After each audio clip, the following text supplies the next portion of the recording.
Assalamualaikum warahmatullahi wabarakatuh. Baiklah, hari ini Ibu akan mencoba menjelaskan materi yang baru, yaitu dengan judul Taharah. Seperti yang kamu lihat di depan, Taharah kalau kita kaitkan dengan pelajaran sebelumnya, salah satu bukti bahwasanya kita mengimani adanya Allah dengan cara bertaharah atau bersuci. Kemudian untuk itu sebelumnya marilah kita lihat tujuan pembelajaran kita tentang taharah. Yang pertama, siswa dapat menjelaskan pengertian dari najis. Yang kedua, siswa dapat mengidentifikasikan macam-macam dari najis itu tersebut. Yang ketiga, siswa dapat menjelaskan tata cara membersihkan diri dari najis. Yang keempat, siswa dapat menjelaskan pengertian dari hadas. Yang kelima, siswa dapat mengidentifikasikan macam-macam dari hadas itu sendiri. Dan yang terakhir adalah siswa dapat mempraktikkan tata cara bersuci dari hadas. Sebelumnya, kita akan kuatkan terlebih dahulu dengan dalil.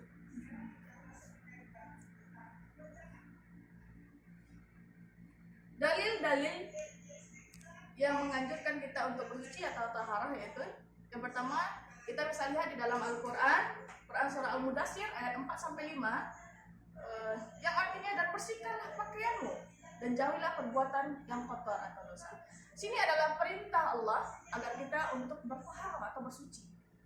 Yang kedua, kita bisa lihat di dalam Al-Quran Al-Baqarah ayat 222 yang bunyinya, A'udzubillahi minasyaitonirrajim. Bismillahirrahmanirrahim. Innallaha yuhibbut tawwabin wa yuhibbul mutatahhirin. Shadaqallahul azim. Artinya, sesungguhnya Allah mencintai orang-orang yang bertaubat dan orang-orang yang menyucikan diri. Di dalam Quran surah Al-Baqarah ayat 22 ini, Allah sangat mencintai orang-orang yang bertaubat dan orang-orang yang menyucikan diri atau orang-orang yang bertaharah. Kemudian kita juga dapat lihat dalam hadis riwayat Imam Muslim bahwasanya yang artinya Allah tidak akan menerima salat yang tidak dengan bersuci. Jadi ini adalah dalil yang harus kita pahami sebelum kita masuk ke dalam najis dan hadas, macam-macam najis dan hadas.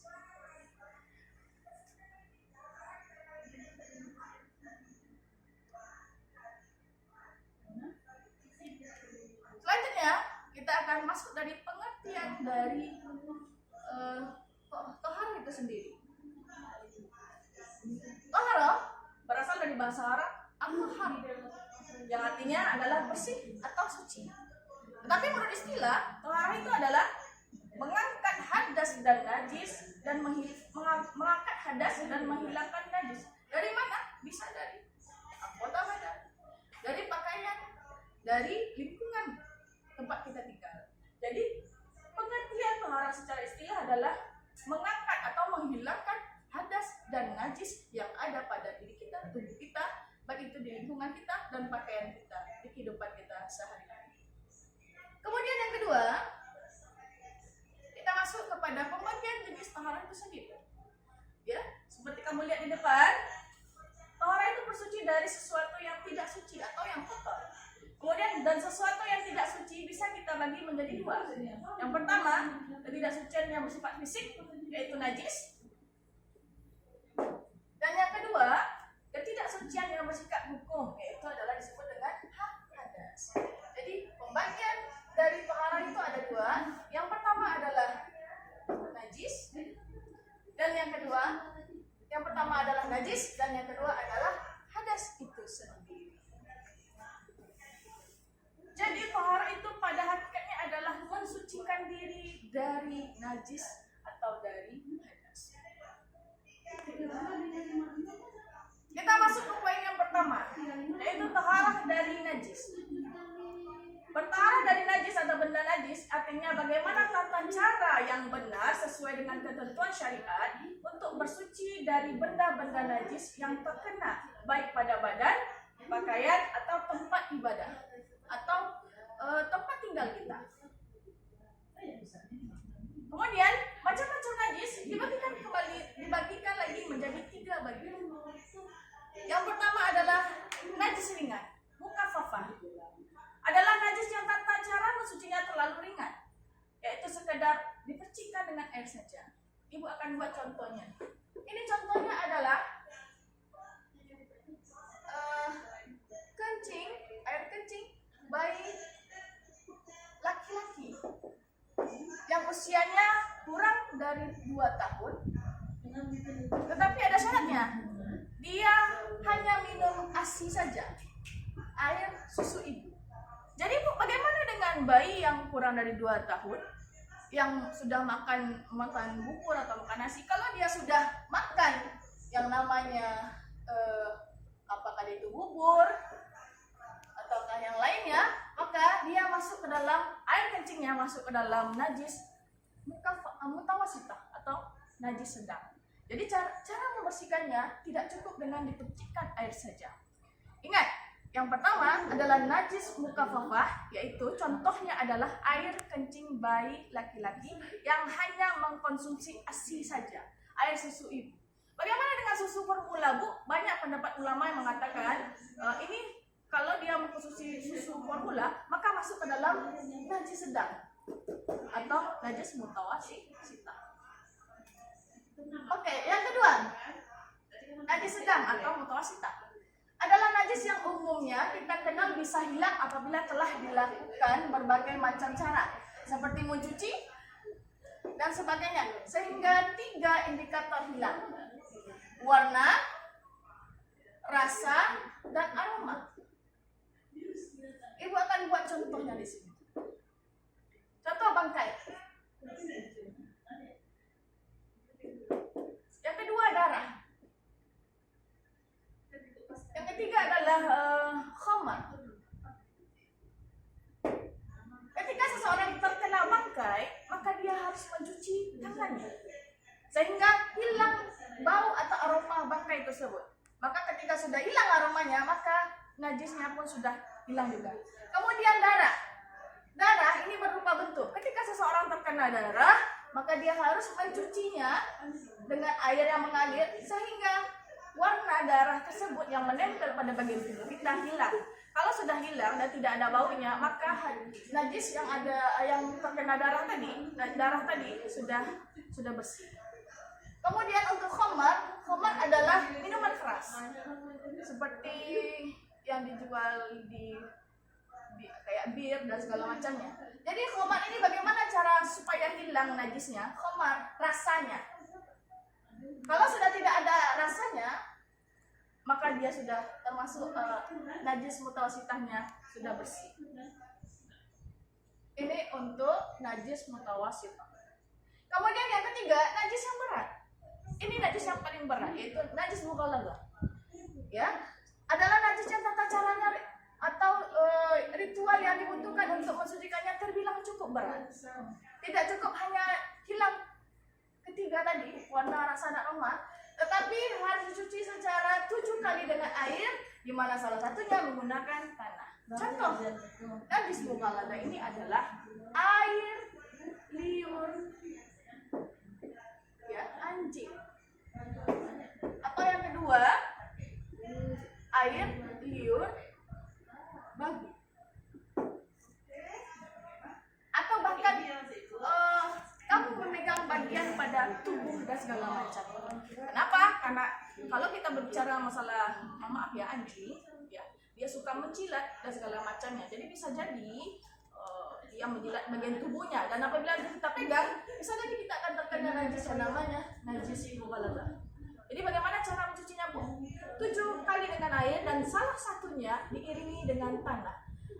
Atau tanah yang maksud di sini adalah tanah yang suci atau yang bersih. Jangan sampai tanah yang kita gunakan terkena najis pula. Ya, tanah yang suci. Ini adalah pembagian dari macam-macam najis. Ya, ini dia. Ini hadas, taharah dari hadas. Taharah dari hadas dari hadas, baik dari hadas kecil maupun hadas besar. Apakah itu hadas kecil? Hadas kecil adalah sesuatu kotoran yang maknawi atau tidak dapat dilihat dengan mata kasar, yang berada pada anggota wudhu yang mencegah dia dapat melakukan sholat. Hadas kecil ini tidak akan terhapus melainkan dengan cara berwudhu. Selama seseorang itu dapat menjaga wudhunya, maka selama itu ia bersih dari hadas kecil. Ya, ini adalah contoh dari hadas kecil. Perhatikan ya. Keluarnya sesuatu dari dubur dan kubulnya yang berupa, yang pertama, buang air kecil atau buang air besar. Jadi ketika seseorang itu sudah dalam keadaan suci, dia sudah menjaga wudhunya, tetapi dia buang air kecil atau buang air besar, maka wajib untuk berwudhu kembali sebelum melakukan sholat. Ini yang pertama. Yang kedua, mengeluarkan angin busuk atau kita sebut dengan kentut. Ketika seseorang itu sudah berwudhu tetapi dia kentut, maka dia wajib juga untuk mengulang wudhunya kembali. Yang ketiga, menyentuh kemaluan tanpa memakai alas. Ini maksudnya adalah, mungkin kita ibaratkan ketika kita sesudah mandi, ya langsung berwudhu, ketika memakai baju mungkin akan menyentuh kemaluan menggunakan tangan sendiri, itu menyebabkan terjadinya hadas kecil. Maka harus berwudhu kembali untuk mensucikannya. Kemudian tidur nyenyak atau dalam kurung adalah hilang akal. Jadi seseorang itu tidur, atau kita misalkanlah ketika sholat maghrib, ya kita menunggu waktu untuk sholat isya, tidur atau duduk dengan baca Al-Quran, tanpa disadari tertidur dengan pulas, maka wajib hukumnya untuk berwudhu kembali. Kenapa? Dia tidak tahu apakah dia ada sesuatu yang keluar dari dubur atau kubulnya. Jadi wajib untuk berwudhu kembali. Nah, mulai tata cara berwudhu untuk menghilangkan hadas kecil dengan cara berwudhu dan tayamum. Ya, tayamum adalah apabila tidak adanya air. Jadi kalau tidak ada air, bisa menggunakan tayamum, yaitu dengan debu yang suci. Oke, next. Kita langsung ke hadas besar.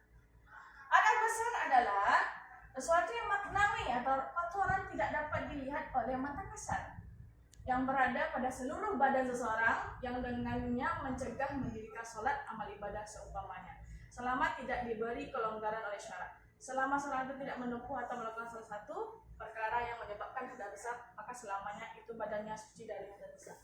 Maksudnya, kita lihat kembali ya. Contohnya, nih, mengeluarkan mani atau sperma. Ya. Yang kedua, hubungan kelamin atau suami istri. Yang ketiga, perempuan sudah balik ditandai dengan haid atau menstruasi. Maka untuk mensucikannya, dia harus mensucikan dengan, tidak cukup dengan wudhu, yaitu dengan mandi wajib atau mandi besar. Nifas, keadaan setelah seseorang sudah melahirkan, ya, kemudian meninggal dunia. Ya. Ketika seseorang itu sudah meninggal dunia, maka wajib mayatnya itu untuk dimandi besarkan atau mandi wajibkan sebelum dia dikuburkan ke yang lain. Kemudian selanjutnya, ya, tata cara menghilangkan bersujud dari hadas besar, yaitu membersihkan kemaluan. Ini adalah tata cara mandi wajib, ya.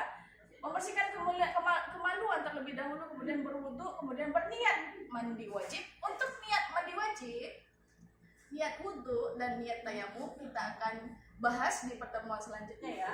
Kemudian barulah membasuh anggota tubuh, atau lebih tepatnya adalah mengalirkan air, ya, ke seluruh tubuh dari ujung rambut sampai ujung kaki.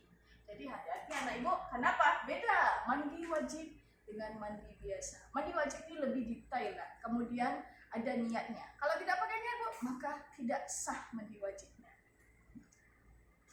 Dan kesimpulannya, kalau kita melihat kondisi sekarang anak ibu yang berhubungan dengan thaharah, ya, dapat ibu simpulkan, ya, sebagai thaharah sebagai pelindung diri dari virus corona. Kenapa ibu tuliskan seperti itu? Kamu bisa baca dalam persoalan suci atau thaharah, sesungguhnya tanpa tanpa disadari mengandung muatan untuk menghindarkan diri dari kuman penyakit. Ya, karena virus corona adalah kuman dan bakteri atau virus. Karena itu syariat Islam tidak hanya mengatur ketentuan menyangkut media bersucinya berupa air atau tanah, tapi juga mengatur tata cara bersucinya. Kemudian dalam hal membersihkan kotoran tertentu diperlukan hingga 7 kali siraman dengan air yang mengalir. Yang di antara itu harus membersihkan bagian terkena najis dengan tanah. Najis dalam pengertian luas adalah segala sesuatu kotoran yang berbahaya bagi tubuh, termasuk penyakit semacam COVID-19. Jadi anak ibu, dengan adanya materi taharah ini, marilah sama-sama kita menjaga kebersihan diri kita. Kebersihan diri, jangan lupa cuci tangan, ya. Setiap berwuduklah dengan yang sesuai diajarkan oleh syariat, ya. Kemudian kerjakan sunnahnya, jangan hanya wajibnya saja, ya. Sunnahnya kerjakan. Kemudian jangan lupa membersihkan barang-barang seperti pakaian, rumah dan segala macam. Jadi untuk masa sekarang ini bertoharah atau bersuci sangat diperlukan atau terhindarnya dari virus corona. Jadi sekian materi toharah ibu. Apabila ada pertanyaan, ibu akan tunggu di WA grup agama Islam. Jadi untuk saat ini ibu kira cukup. Ibu akhiri dengan wabillahi taufiq wal hidayah. Assalamualaikum warahmatullahi wabarakatuh.